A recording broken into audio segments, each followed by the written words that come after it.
할렐루야. 11월 9일 토요일 새벽 기도를 시작하겠습니다. 사도신경으로 우리의 신앙을 고백합니다. 나는 전능하신 아버지 하나님 천지의 창조주를 믿습니다. 나는 그의 유일하신 아들 우리 주 예수 그리스도를 믿습니다. 그는 성령으로 잉태되어 동정녀 마리아에게서 나시고 본디오 빌라도에게 고난을 받아 십자가에 못 박혀 죽으시고 장사된 지 3일 만에 죽은 자 가운데서 다시 살아나셨으며 하늘에 오르시어 전능하신 아버지 하나님 우편에 앉아 계시다가 거기로부터 살아있는 자와 죽은 자를 심판하러 오십니다. 나는 성령을 믿으며 거룩한 공교회와 성도의 교제와 죄를 용서받는 것과 몸의 부활과 영생을 믿습니다. 아멘. 찬송가 382장 찬양하시겠습니다. 찬송가 382장.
68편 19절에서 27절까지 보도록 하겠습니다. 구약성경 시편 68편 19절에서 27절입니다. 구약성경 850페이지입니다. 구약성경 850페이지 시편 68편 19절에서 27절 저와 여러분들이 교독하겠습니다. 날마다 우리 짐을 지시는 주 곧 우리의 구원이신 하나님을 찬송할지로다. 하나님은 우리의 구원의 하나님이시라. 사망에서 벗어나는 주 여호와로 말미암거니와. 그의 원수들의 머리 곧 죄를 짓고 다니는 자의 정수리는 하나님이 쳐서 깨뜨리로다. 주께서 말씀하시기를 내가 그들을 바산에서 돌아오게 하며 바다 깊은 곳에서 돌아나오게 하고 내가 그들을 심히 치고 그들의 피에 내 발을 잠그게 하며 내 집의 개의 혀로 내 원수들에게서 제 분깃을 얻게 하리라 하시도다. 하나님의 그들이 주께서 행차하심을 보았으니 그 나의 하나님 나의 왕이 성소로 행차하시는 것이라. 소고치는 처녀들 중에서 노래 부르는 자들은 앞서고 악기를 연주하는 자들은 뒤따르나이다. 이스라엘의 근원에서 나온 너희여 너희 중에 하나님 곧 주를 송축할지어다. 함께 읽습니다. 거기에는 그들을 주관하는 작은 베냐민과 유다의 고관과 그들의 무리와 스불론의 고관과 납달리의 고관이 있도다. 아멘. 할렐루야. 한 주간 평안하셨습니까? 우리 서로 한번 인사하겠습니다. 한 주간 평안하셨습니까? 우리 토요 새벽 기도에 나오신 성도들을 주님의 이름으로 환영하고 축복합니다. 시편 68편은 좀 내용이 길어서 우리 어제부터 새벽 기도 말씀으로 계속 보고 있는데요. 다윗의 시라고 되어 있고 이것은 언약궤가 예루살렘에 입성할 때 다윗 왕과 그의 백성이 기뻐하며 부른 노래이다라고 이제 학자들은 연구하고 있습니다. 사무엘하 6장에 보면 사울 왕 때 블레셋과의 전쟁 중에 언약궤를 빼앗겼죠. 그런데 이제 그들이 언약궤를 그들의 신전에 두었다가 이제 그 신들이 막 넘어지고 그곳에 전염병이 발생하자 언약궤를 돌려보냅니다. 그래서 언약궤를 돌려보내다가 오베데돔의 집에 있다가 이제 다윗성으로 예루살렘 성으로 돌아올 때 다윗 왕이 너무 기뻐서 춤추며 뛰어나가서 맞이했다. 이때 이제 쓴 시가 이 시편 68편이다 이렇게 보는 분들도 있고 또 전쟁을 할 때 언약궤가 제일 앞으로 나가거든요. 이스라엘의 하나님께서 자기 백성의 전쟁에 제일 앞에서 싸우신다. 그래서 언약궤가 제일 앞에 나가는데 그 전쟁의 진중에 나갔던 언약궤가 이제 전쟁에서 승리하고 이제 개선할 때 그때 예루살렘으로 개선할 때 왕과 그 백성들이 승리에 대행진을 하면서 기뻐하는 시다라는 연구도 있습니다. 그래서 7절에 보면 68편 7절에 보면 하나님이여 주의 백성 앞에 나가사 광야에서 행진하셨다. 이런 표현도 있고요. 24절 25절에 하나님이여 그들이 주께서 행차하심을 보았으니 곧 나의 하나님 나의 왕이 성소로 행차하시는 것이라. 소고치는 처녀들 중에서 노래 부르는 자들은 앞서고 악기를 연주하는 자들은 뒤따르나이다. 그러니까 하나님의 언약궤가 하나님의 임재의 상징인데 하나님께서 친히 행차하시는 것이고 그 뒤를 제사장들이 이제 언약궤를 메고 따라가고 그 뒤에 이제 성가대 악기를 연주하는 자들, 소고치는 처녀들 그리고 26절부터 쭉 보면 이스라엘의 크고 작은 지파의 모든 사람들이 그 뒤를 따라가며 기뻐하는 거죠. 그래서 궁극적으로 이것은 이제 메시아가 오실 때 하나님의 백성이 주님 오심을 기뻐하며 그 뒤를 따라가는 그 승리의 퍼레이드를 상징한다 이렇게 보고도 있습니다. 언약궤가 이렇게 들어올 때 이제 쭉 앞에서 보았지만 오늘 19절 말씀에 다윗이 이렇게 고백합니다. 19절 우리 함께 봉독합니다. 시작. 날마다 우리 짐을 지시는 주, 곧 우리의 구원이신 하나님을 찬송할지로다. 아멘. 제가 가장 좋아하는 말씀 구절 중에 하나입니다. 여러 가지가 있는데 날마다 우리 짐을 지시는 주님. 참 인생을 살다 보면 무거운 짐이 우리를 이렇게 짓누를 때가 있습니다. 어떤 분이 그러시더라고요. 그 나이만큼 짐을 졌을 것이다. 20대는 20대까지의 짐만 있고 50대는 50대까지의 짐을 밖에 모르고요. 70대는 70대까지의 짐을 아실 거고 80대, 90대가 되시면 또 더 인생의 그 80대, 90대만이 아시는 짐이 있다. 그러니까 우리는 살아가는 만큼의 그 무게와 짐을 각자가 지고 간다는 거죠. 참 무겁죠. 이게 고난의 짐일 수도 있고요. 또 시험의 짐일 수도 있고요. 죄의 짐일 수도 있습니다. 하나를 해결하면 하나가 또 생기고, 이 어떻게 보면 살아있는 한 죽을 때까지 계속해서 짐이 생기는 것 같습니다. 건강의 짐, 가난의 짐, 자식의 짐, 다른 사람과의 어떤 문제. 이게 다른 사람과의 문제는 나는 이해도 하고 나는 용서도 했는데 상대방이 이해를 안 하고 상대방이 요지부동이면 어떻게 해결이 안 되는 경우가 있죠. 또 많은 부모님들이 그러죠. 자식의 문제. 내 문제는 내가 어떻게 해결하겠는데 자식 문제는 참 어떻게 안타깝지만 어떻게 이게 해결이 안 되는 경우가 있어요. 부모로서 무거운 짐이라고 느껴질 때가 있죠. 우리가 잘 아는 그 유명한 과학자들, 정치인들, 지식인들 중에 무신론자들이 많이 있습니다. 우리가 잘 아는 정근모 박사 같은 분들, 옛날 과기부 장관한 대한민국의 천재 중에 천재죠. 이분도 예수를 믿게 된 계기가 아들이 중병에 걸려서 예수를 믿게 되었습니다. 그 과학자가. 또 야당 정치인 중에 이낙연 씨 국회의원, 전북도지사 하신 분, 그분도 아들이 중병에 걸려서 수술할 때 그때 자기가 예수를 부인 따라서 예수를 믿게 되었다고 고백을 하고요.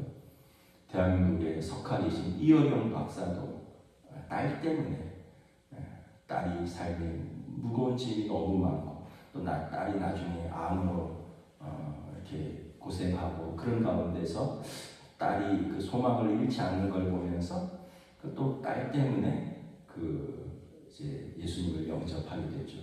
보면 그 과학자들, 그 언론인들, 그 정치인들, 그 유명한 석학들이 자기 힘으로는 예수를 안 믿다가 자식의 문제 앞에서는 그 무거운 짐 때문에 구원자이신 하나님 앞에 무릎을 꿇지 않을 수 없다는 거죠. 누가 그러더라고요. 왜 자식이 부모에게 그렇게 귀한가 했더니 어떤 분이 자식에서 기억자를 돌려놓으면 니은이 되잖아요. 자식은 자신이다. 기억자를 돌려놓으면 자신이잖아요. 자식의 문제는 곧 내 문제다. 이런 이야기를 하시더라고요. 하여튼 이게 보면 우리 삶에서 건강, 가난, 때로는 사업, 때로는 학업, 사랑,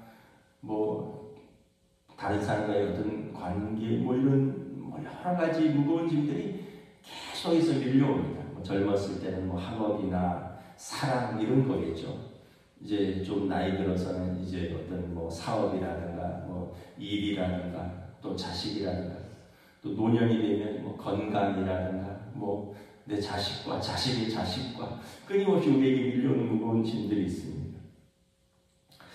다윗 왕도 하나님 마음에 합한 자라는 별명이 있지만 평생 짐이 있었죠. 젊었을 때 평생 자기의 생명을 쫓아다니는 대적이 있었습니다. 사울 왕이 죽을 때까지 자기를 쫓아다녔어요. 언제 끝났느냐면 사울 왕이 블레셋과의 전쟁에서 전사하면서 끝났습니다. 사울 왕이 살아있는 한 다윗은 살 수가 없는 거죠. 하루도 편히. 그 다윗 왕이 되었는데 7년간은 자기를 반대하는 지파가 무려 10지파였습니다. 사울왕을 그리워하고 사울왕에 대하여 다윗 때문에 그렇게 되었다는 원망이 있었던 것 같아요. 그래서 12지파 중에 10지파가 7년간은 다윗과 연합하지 않았습니다. 여러분 얼마나 힘들었을까요? 헤브론에서 유다와 베냐 지파, 유다 지파를 중심으로만 왕이었습니다. 그러나 이제 7년 후에 모든 지파의 마음을 얻었죠. 이제 왕이 돼서 평안할 때는 자신의 죄의 문제로 쓰러졌습니다. 바세바 사건이 있었죠. 그리고 노년에는 자식 문제 때문에 암논, 압살롬, 아도니아 막 왕자들끼리 싸우고 1차 왕자의 날, 2차 왕자의 날 결국은 아들이 아버지를 죽이려고 해서 예루살렘 성을 쫓겨나기도 하고 다윗 왕도 이 평생 보면 무거운 짐이 있었던 것 같아요. 근데 그럴 때마다 다윗 왕이 하나님을 바라봅니다. 돌아보면 날마다 내 짐을 져주시는 분. 아마 이 19절은 그냥 어떤 시적인 고백이나 그냥 말씀이 아니라 언약궤가 들어올 때 하나님의 임재를 보면서 하나님을 묵상하며 다윗은 언제나 내 짐을 같이 져주셨던 하나님. 짐이 없어진 것도 아니고 짐은 그대로 있는데 그 짐을 나랑 이렇게 같이 져주시는 하나님. 여러분 우리가 무거운 짐이 있을 때 우리 짐을 누군가가 이렇게 같이 져주면 얼마나 힘이 되겠습니까? 그런데 그분이 하물며 하나님이시라면 얼마나 힘이 되겠습니까? 절망과 낙심 가운데 하나님께서 날마다 내 짐을 져주신다. 짐이 없어진 것도 아닌지 그 짐을 날마다 져주시는 하나님. 그러니까 소망을 갖고 견디고 버티고 하나님을 바라보며 위로를 받고 또 새 힘을 공급받는 거죠. 이게 이제 기도고 이게 다윗의 믿음인 거죠. 그럼 다음 주 한 주간 특별 새벽 기도 있잖아요. 그럼 우리가 또 하나님 앞에서 기도할 제목들이 왜 없겠습니까? 항상 기도하시겠지만 특별히 또 하나님 앞에서 날마다 내 짐을 져주시는 분. 물론 주제는 그거랑 다르지만 하나님 앞에서 우리가 특별히 기도하며 나아가는 시간이 좀 있어야 될 것 같습니다. 근데 한 가지 기억해야 할 것은 날마다 져야 되는 우리 짐도 있지만 날마다 우리에게 주시는 은혜도 있다라는 것입니다.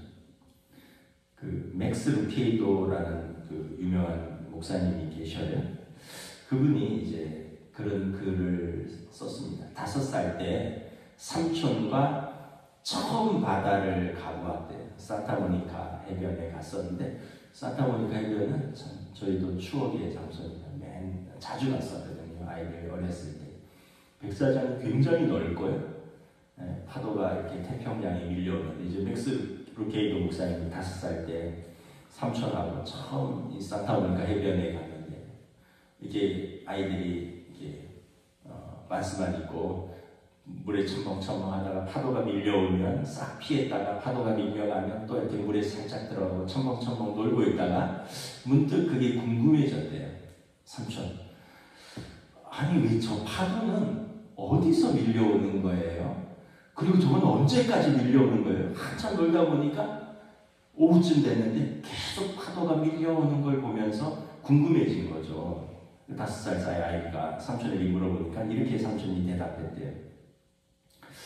맥스, 저 파도는 저 멀리서 하나님이 보내주시는 거란다. 너가 태어나기 전부터도 밀려왔고 지금도 밀려오고 너가 돌아가도 밀려올 거야.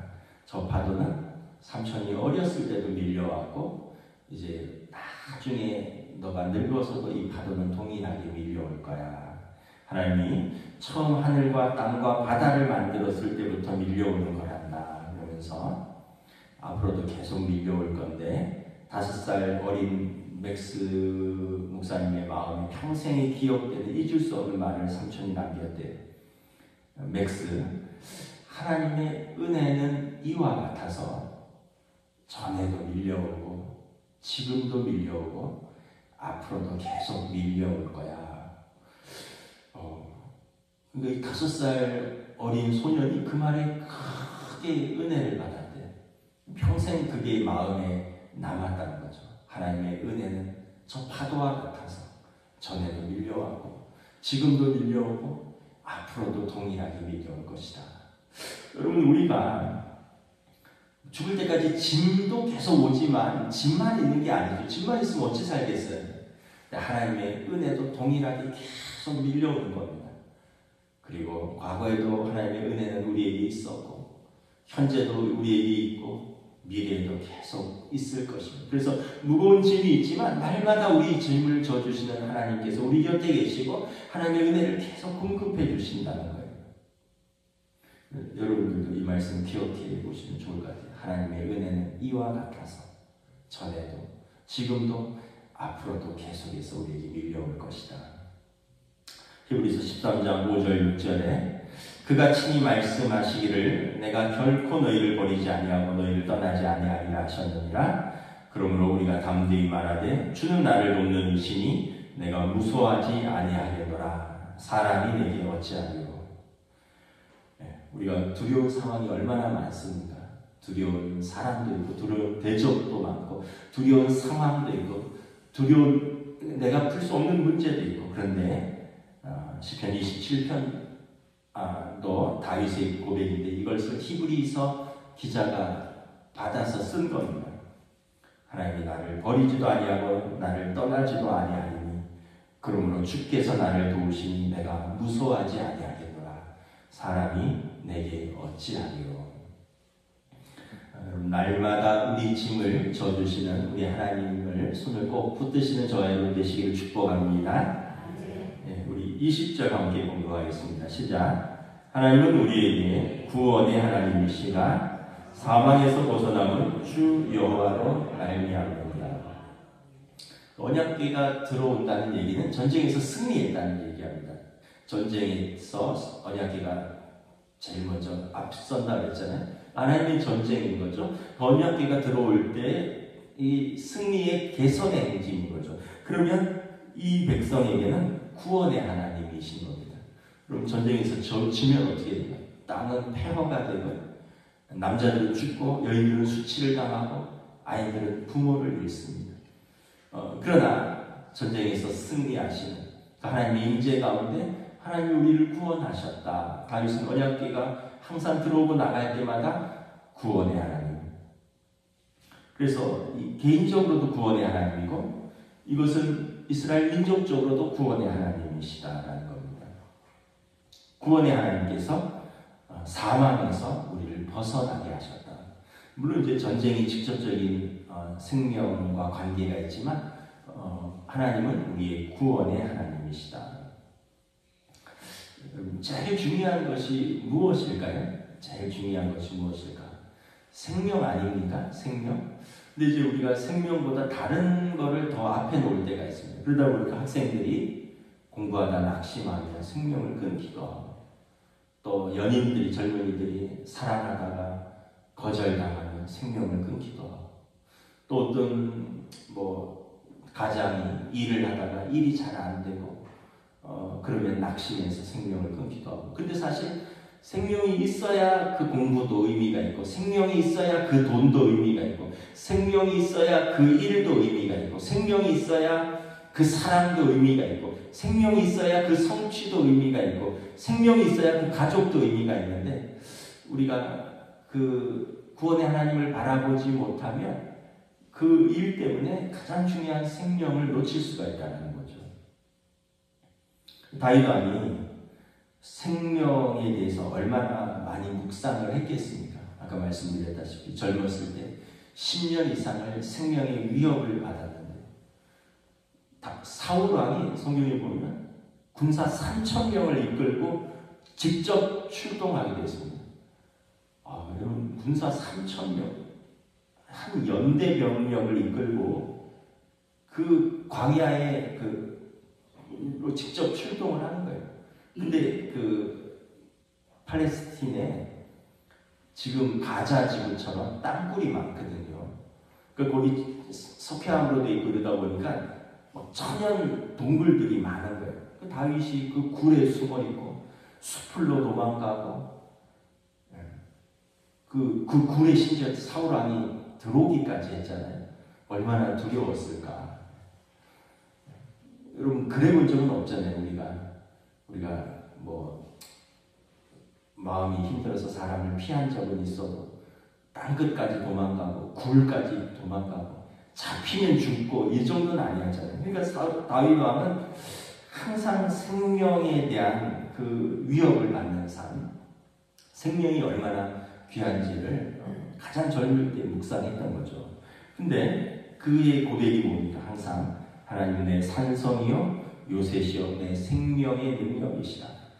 내가 사망의 음침한 골짜기로 다닐지라도 해를 두려워하지 않은 것은 주의 지팡이와 막대기가 나와 함께 하십니다.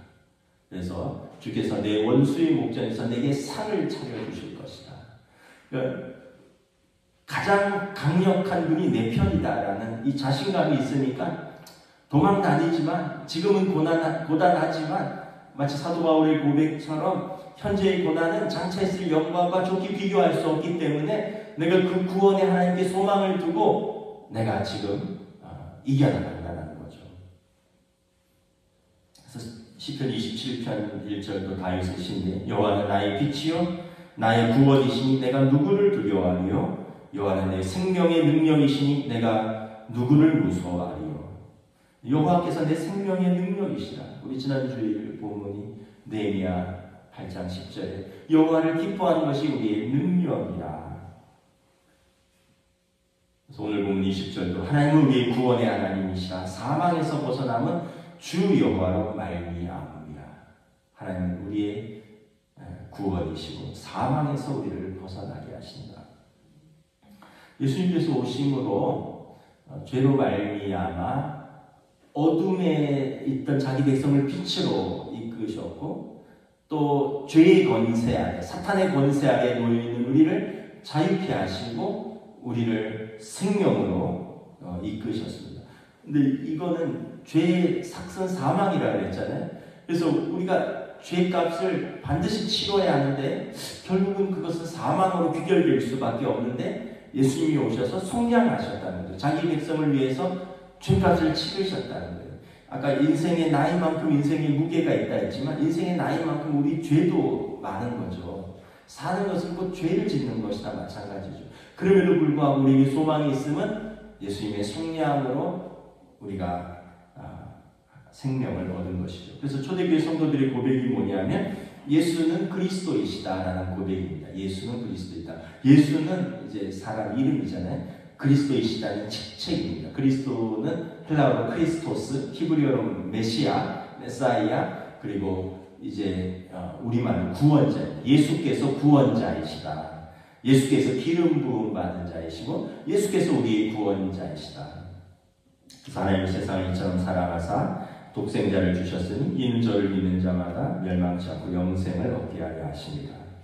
또 우리가 아직 죄인 되었을 때 그리스도께서 우리를 위하여 십자가에서 죽으심으로 하나님께서 우리에 대한 자기의 사랑을 확증하셨습니다. 우리가 너무 이제 이렇게 막 관용어교처럼 너무 익숙하지만 사실은 이거는 이제 공식이기도 하죠. 구원의 공식. 근데 깊이 들어가 보면 여러분 우리의 죄값을 하나님이 그냥 사면해 주셨다는 거예요. 그냥 사면이 아니라 아들이 죄값을 친히 몸으로 치름으로 우리를 사면하셨다는 겁니다. 그래서 우리를 하나님 백성 삼으시고 하나님 자녀는 상속자니 하나님 나라를 유업으로 얻을 자니라.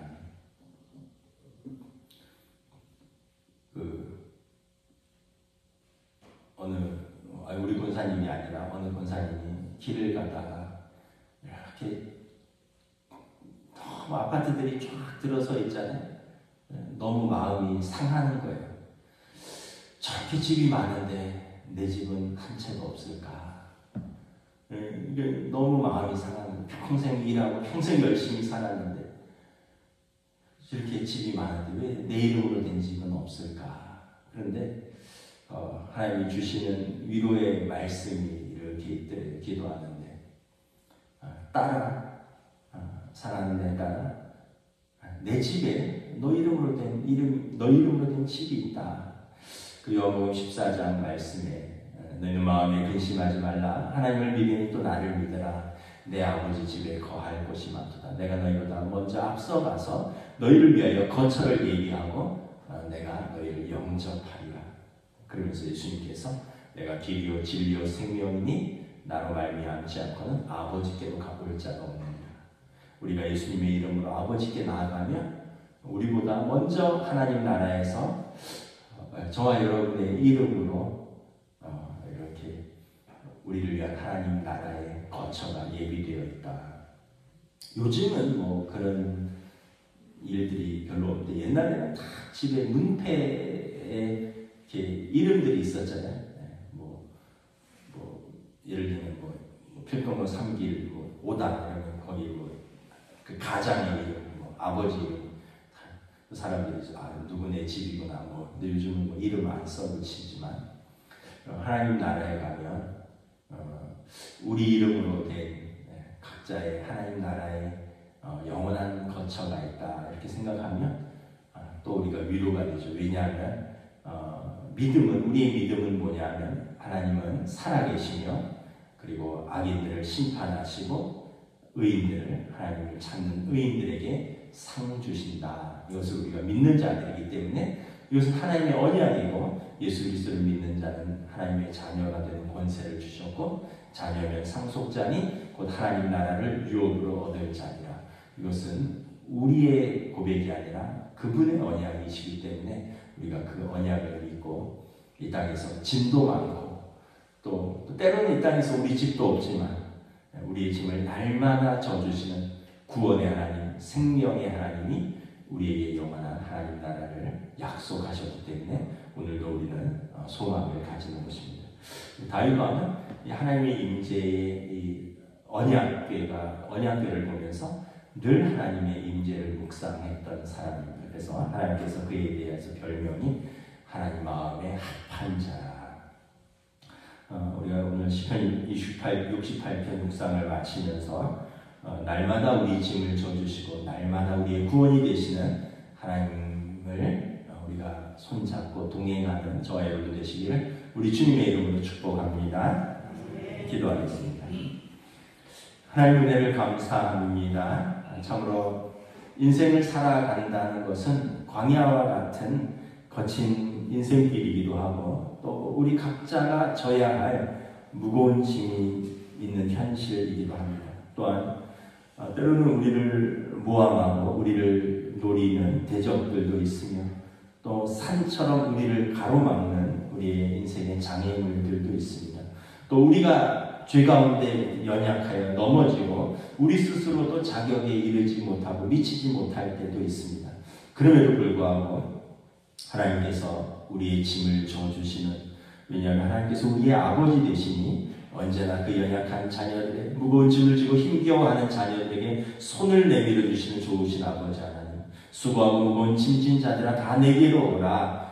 그 예수님의 말씀처럼 우리가 주님의 이름으로 나아가면 날마다 우리의 짐을 져주시고 우리를 구원하시는 생명의 하나님, 그 하나님이 우리의 하나님이신 것을 기뻐하는 것이 우리의 힘인 것을 믿습니다. 오늘 다윗왕의 고백처럼 우리도 이 구원의 하나님의 손을 붙들고 우리도 우리의 인생의 길, 이 소명의 길을 담대히 주님과 함께 걸어가는 믿음의 백성들로 인도하여 주시옵소서. 감사를 드리오며 우리 주 예수 그리스도의 이름으로 기도드리옵나이다. 아멘. 하늘에 계신 우리 아버지의 이름을 거룩하게 하시며 아버지의 나라가 오게 하시며 아버지의 뜻이 하늘에서와 같이 땅에서도 이루어지게 하소서.